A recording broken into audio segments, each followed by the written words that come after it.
also encourage people to find people who oppose your views and ask them to have opposing blog posts and fight it out, duke it out, be professional but duke it out. Link to their posts, have them respond and link to your post.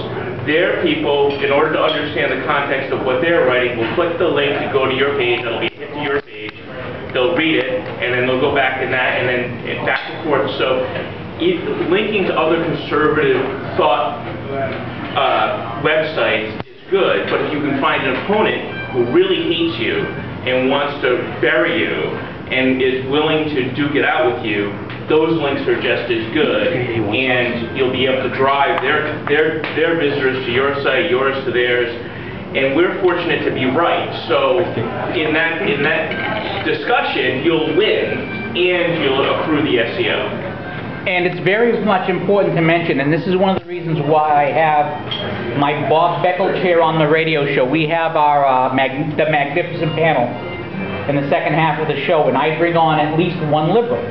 I have Dominic Nanny, who is a unadulterated Marxist socialist, Maxine Baptiste, who despite her large amount of children, she just had twins, is about as far left as you can get.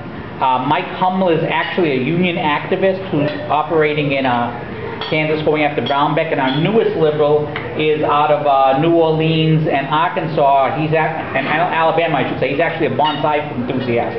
But by having these liberals on, we achieve several things. First, we sharpen our own arguments, because if we only talk to ourselves, we don't grow our audience, and we don't notice if we're mistaken in something. We need someone to keep us honest.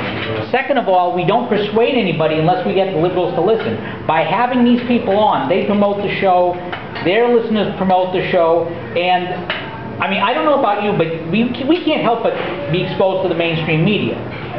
But a lot of our liberal friends have never watched a Fox, have never heard a conservative argument unfiltered. So the trick is, by making that point, suddenly there is an unfiltered conservative argument that they are hearing for the very first time. And that's how you win. That is the way you win in the long run.